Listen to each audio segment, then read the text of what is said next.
अब आता है कि डाइल्यूटेड ईपीएस क्या होता है। इसको भी पहचानने के पहले आपको यह समझना है कि चलो मैं एक बार डेफिनेशन देता हूं, फिर उसको सेकंड लाइन बताऊंगा कि जब डाइल्यूटेड ईपीएस निकालना हो ना बच्चों, तो जो पफेस और जो वानोस आपने बेसिक ईपीएस के लिए निकाला था, अगर हम उसको एडजस्ट कर देते हैं for the effects of all dilutive potential equity shares, कहने का मतलब है मान लो बेसिक ईपीएस निकालते वक्त मेरा पफेस था 1 लाख और मेरा वानोस था मान लो 20,000, तो मेरा बेसिक ईपीएस आया था मान लो 5 रुपया। अब अगर मान लो मेरे बैलेंस शीट में कन्वर्टिबल डिवेंचर है जो कभी फ्यूचर में इक्विटी शेयर बनने की ताकत रखता है, तो अगर मैं इसके इंपैक्ट मतलब इसके कन्वर्जन इंपैक्ट को, मतलब क्या है कि जब भी कन्वर्टिबल डिवेंचर कन्वर्ट हो जाएगा तो उसके बाद वाले सालों में क्या होगा, the answer is interest payment होना बंद हो जाएगा। तो अगर इंटरेस्ट पेमेंट होना बंद हो जाएगा तो ये जो profit available for equity share holder ये बढ़ जाएगा, because interest is an expense which gets debited in the P&L and then we calculate PAT and PFES. तो आइडिया इज पफेस बढ़ जाएगा और डिवेंचर होल्डर को नया इक्विटी शेयर इशू करेंगे तो इक्विटी शेयर भी बढ़ जाएगा।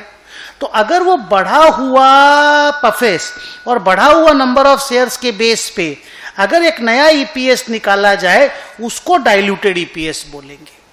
तो कहने का मतलब है diluted EPS is the EPS which is calculated when PFES and वानोस बोथ, पफेस वानोस जो बेसिक ईपीएस के लिए हमने निकाला था, व्हेन पफेस एंड वानोस बोथ आर एडजस्टेड फॉर, पढ़ते रहिए पहला वाला paragraph, are adjusted for the effects of potential equity shares which are dilutive in nature.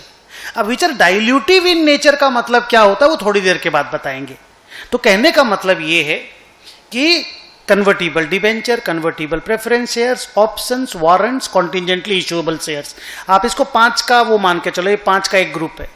ये 5 जब कन्वर्ट हो जाएंगे तो उसके बाद हम लोगों का ईपीएस कैसा दिखेगा, that is called diluted EPS. But उसमें भी एक स्टोरी है, छोटा सा थिन लाइन, कि उनको एडजस्ट तब किया जाएगा when the instruments are dilutive in nature. मतलब जब उनके अंदर ईपीएस को गिराने का मादा हो, जब वो लोग ईपीएस को गिरा सकें, और वो ईपीएस भी कंटिन्यूइंग ऑर्डिनरी ऑपरेशन का होना चाहिए। तो ऑर्डिनरी वर्ड तो आजकल खत्म हो गया, कंटिन्यूइंग ऑपरेशन का होना चाहिए। उसके ऊपर मैं थोड़ी देर के बाद आता हूं। पहले आप बात करो कि ए नंबर पैरा आपको समझ में आ गया ना, मैं फिर से पढ़ लेता हूं। For calculating diluted EPS, our pufes and vanos will be adjusted for the effects of all dilutive potential equity shares.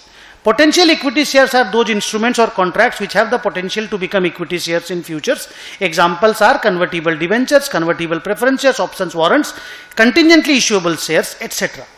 अब आइए बात करते हैं कि सर आपने बोला कि सिर्फ उन्हीं पोटेंशियल इक्विटी शेयर के इंपैक्ट को एडजस्ट करना पड़ेगा जो डाइल्यूटिव नेचर के हैं, बिकॉज यहां लिखा dilutive potential equity shares, all potential equity shares नहीं, all dilutive potential equity share. तो किसी भी इंस्ट्रूमेंट को डाइल्यूटिव कब मानेंगे, तो उसका आइडिया ये है कि डाइल्यूटिव आप तब मानोगे जब उसका कन्वर्जन, जैसे मान लो डिवेंचर की मैं बात कर रहा हूं, कन्वर्टिबल डिवेंचर डाइल्यूटिव है कि नहीं, जब उसका कन्वर्जन मेरे ईपीएस फ्रॉम कंटिन्यूइंग ऑपरेशन, जिस बिजनेस को मैं कंटिन्यू करना चाहता हूं, मान लो मेरा एक ही बिजनेस और हम उसको कंटिन्यू करना चाहते हैं, तो मेरा उस बिजनेस का प्रॉफिट, उसका ईपीएस को कन्वर्जन की वजह से, डिबेंचर के कन्वर्जन की वजह से अगर नुकसान होने वाला है, अगर वो ईपीएस गिरने वाला है, तभी हम बोलेंगे my convertible debenture is dilutive in nature. मैं पढ़ता हूं एक बार फिर समझाता हूं। When या while finding whether the potential instrument is dilutive or not, we need to check whether its conversion reduces the EPS from continuing operation. और EPS from continuing operation को कंट्रोल नंबर भी बोलते हैं। भाई कंट्रोल नंबर गिरना चाहिए, तो control number को इतना इज्जत मत दो, आइडिया को इज्जत दो। मैं आपको एक एग्जांपल दिखाता हूं कि मान लो मेरा एक ही बिजनेस है और वो कंटिन्यूइंग ऑपरेशन, हम टेक्सटाइल का काम करते हैं। मेरे कंटिन्यूइंग डिसकंटिन्यूइंग ऑपरेशन 2 नहीं है, अगर 2 होंगे तो कैसे करना है मैं आपको पढ़ाऊंगा। तो मान लो मेरा टेक्सटाइल बिजनेस है, साल का मैं ₹1,00,000 का प्रॉफिट कमाता हूं, पाफे सही है, और मेरा 20,000 नंबर ऑफ शेयर है, और मेरा ₹5 का ईपीएस आया है इस साल। मेरी बैलेंस शीट में कन्वर्टिबल डिवेंचर है, 10% वाला 1 लाख रुपीस का, यानी हम साल का 10,000 रुपया का इंटरेस्ट देते हैं। मेरा टैक्स रेट जो है कंपनी का वो है 30%, यानी ये जो 10,000 रुपया का हम इंटरेस्ट देते हैं उसके ऊपर 30% यानी 3,000 रुपया का हम टैक्स बचाते भी हैं, because interest is a deductible expense. तो जब भी ये डिवेंचर कन्वर्ट हो जाएगा तो 10,000 का मेरा इंटरेस्ट बचने लगेगा और 3,000 का टैक्स ज्यादा लगने लगेगा, बिकॉज जब इंटरेस्ट बचेगा तो पैट बढ़ जाएगा, पैट बढ़ेगा तो टैक्स ज्यादा देना पड़ेगा। तो मेरे को नेट में 7,000 रुपीज पैट लेवल पे या पफेस लेवल पे फायदा होने लगेगा। Means when the debentures will be converted into equity shares, due to the saving of interest in future, I will be saving PAT to the extent of 7,000 rupees. My PAT will be increased. समझ में तो आता होगा easily. और मान लो इन debenture holder को मैं 4,000 रुपया नया इक्विटी 4,000 नया इक्विटी शेयर ऑफर करना चाहता हूं। जैसे ये लोग मान लो 10% डिबेंचर 1 लाख रुपया का है ना, ये मान लो 10,000 डिबेंचर है 10 रुपीज वाला। इन लोगों को 4 for every 10 शेयर मिलने वाले हैं। 10,000 डिबेंचर को 4,000 शेयर मिलने वाला है, तो मैंने लिख दिया 4,000। अब देखो, अब हमको ये पता करना है कि जब भी मेरा डिबेंचर कन्वर्ट हो जाएगा 7,000 का पैट बढ़ेगा, पफेस बढ़ेगा, पैट पफेस एक ही चीज है, और 4,000 का मेरा नंबर ऑफ शेयर बढ़ेगा। तो अब मेरा जो ईपीएस है, जो अभी 1 लाख मेरा पफेस है और 20,000 मेरा वानोस है, और ये कंटिन्यूइंग ऑपरेशन का ये, because I have only one operation textile business जो कंटिन्यू रहेगा। तो हम देखेंगे इस वाले ईपीएस को, ये 5 रुपया को, ये कन्वर्जन गिराने का ताकत रखता है कि नहीं। सर कैसे देखेंगे? हम 1 लाख में 7,000 को ऐड करेंगे क्योंकि पफेस बढ़ने वाला है, और हम 20,000 में 4,000 को ऐड करेंगे क्योंकि नंबर ऑफ शेयर बढ़ने वाला कन्वर्जन के बाद। तो मेरा ये आया 1,07,000 डिवाइडेड बाई 24,000। हजार नहीं लिखे हम, 1,07,000 डिवाइडेड बाई 24,000। तो 1,07,000 डिवाइडेड बाई 24,000 कितना आ रहा है?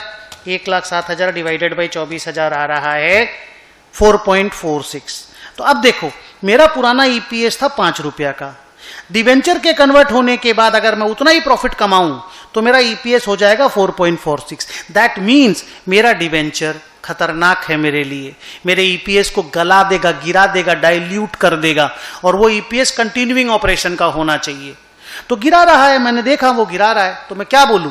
मैं बोलूंगा मेरा डिवेंचर डाइल्यूटिव है। तो फिर करूं क्या? डाइल्यूटेड ईपीएस निकाल लो। कैसे निकालूं? पफेस को और वानोस को एडजस्ट कर दो। तो बोला एडजस्ट तो कर चुके हैं, 4.46 तो आ चुका है, तो 4.46 तो डाइल्यूटेड ईपीएस बोल दो। तो सर जब हम टेस्ट करते हैं कि ये डाइल्यूटिव है कि नहीं, तभी तो मोर और लेस डाइल्यूटेड ईपीएस पता चल जाता है। To a large extent yes, but अगर कंटिन्यूइंग डिसकंटिन्यूइंग ऑपरेशन बिजनेस में दोनों हो तो थोड़ा झमेला होता है। वो झमेला हम थोड़ी देर के बाद आपको सिखाने जा रहे हैं। तो द आइडिया इज, अगर मेरा डिवेंचर मेरे ईपीएस को गिराने वाला है, कंटिन्यूइंग ऑपरेशन वाले ईपीएस को, तो मैं बोलूंगा मेरा डिवेंचर डाइल्यूटिव है। और अगर वो डाइल्यूटिव है तो मैं उसके इंपैक्ट को एडजस्ट करूंगा और डाइल्यूटेड ईपीएस निकाल लूंगा। इसका एक सिंपल तरीका एक और भी है कि मान लो आपका 1 लाख रुपया का प्रॉफिट है, 20,000 का नंबर ऑफ शेयर है, 5 रुपया आप कमाते हो। आप डिवेंचर कन्वर्ट करोगे तो 7,000 रुपया से प्रॉफिट बढ़ेगा और 4,000 शेयर बढ़ेगा, यानी 1.75। देखो तो मैं करके देखूं, 7 डिवाइडेड बाई 4, 1.75 रुपीज का ईपीएस बढ़ेगा पर शेयर।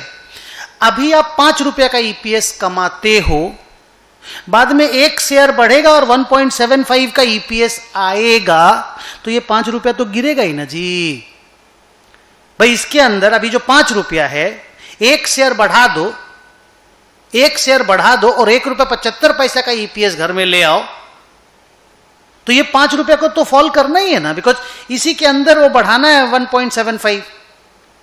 बात समझ पा रहे हो? तो अगर ये 5 है पुराना ईपीएस और इंक्रीमेंटल ईपीएस, इसको मैं बोल रहा हूं डिवेंचर होल्डर कितना इंक्रीमेंटल ईपीएस घर लेके आएगा।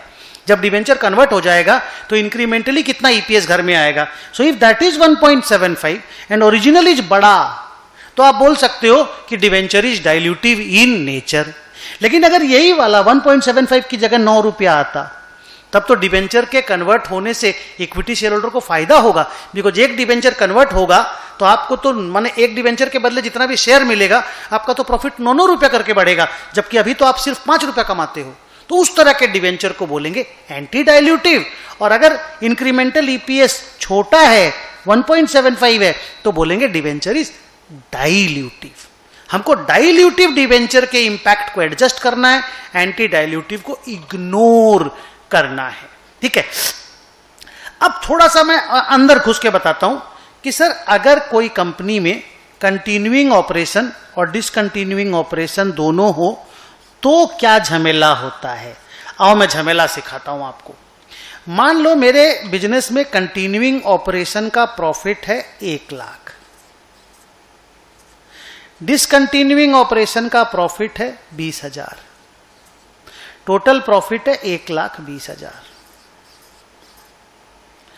नंबर ऑफ शेयर है मान लो 10,000, 10,000,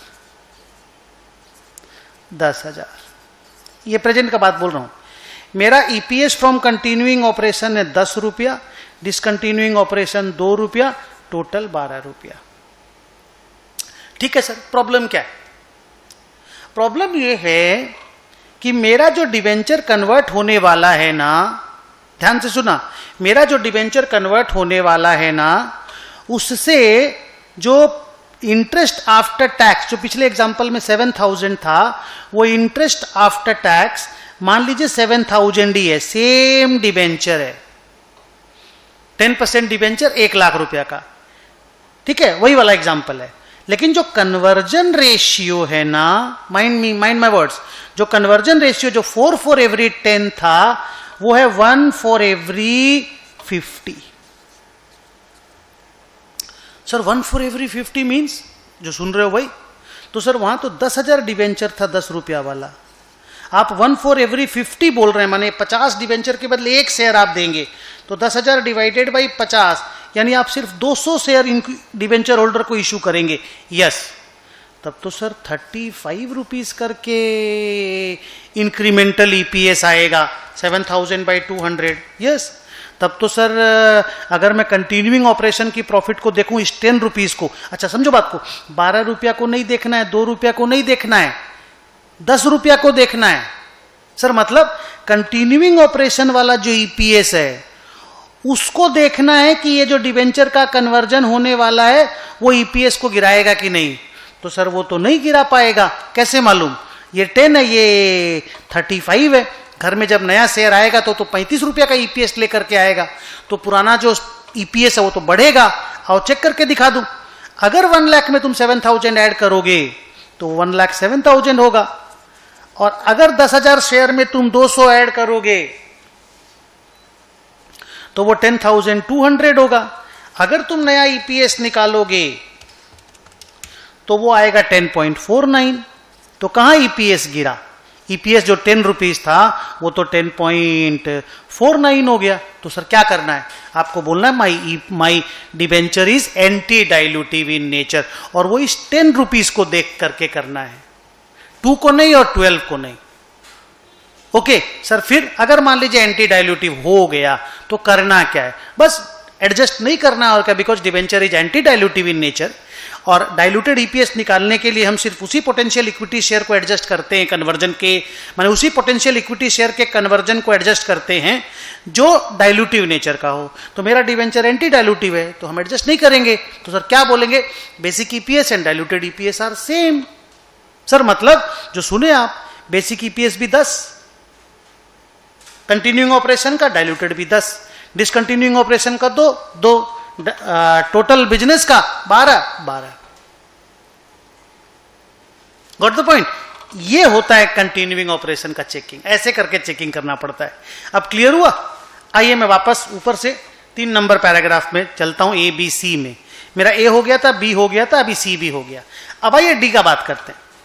मैंने वहां इतना सा लिखा कि we have to discuss individual potential equity shares. Individual मतलब कन्वर्टिबल डिबेंचर को अलग, कन्वर्टिबल प्रेफरेंस शेयर को अलग, और वारंट्स और ऑप्शंस को अलग। वारंट और ऑप्शन का treatment, even contingently issuable share का भी ट्रीटमेंट, तीनों का एक जैसा है। तो we have to discuss individual potential equity share separately in order to understand their impact, that is their conversion effect. जैसे मैं आपको बोला ना, डिबेंचर जब कन्वर्ट होगा इंटरेस्ट पे होना बंद हो जाएगा, लेकिन टैक्स बचना भी बंद हो जाएगा। प्रेफरेंस शेयर जब कन्वर्ट हो जाएगा तो डिविडेंड लगना बंद हो जाएगा, पर टैक्स का कोई इंपैक्ट उसमें नहीं होता, because dividend after tax profit से दिया जाता है। ऑप्शंस जब कन्वर्ट हो जाएंगे तो कुछ भी प्रॉफिट में कुछ भी इंपैक्ट नहीं होगा। लेकिन हां, ऑप्शंस को थोड़ा देर के बाद डिस्कस करते हैं। मैंने यहां लिखा देखो, generally when an instrument gets converted some regular payments to them stop, this increases the PFES, further number of shares also increase as new shares are issued. जैसे मैंने बोला 7,000 इंटरेस्ट के कारण पफेस बढ़ने वाला है और 200 शेयर बढ़ने वाला है, या ऊपर वाले एग्जांपल में बोला था 4,000 शेयर बढ़ने वाला है, तो इसी को बोलते कन्वर्जन इंपैक्ट।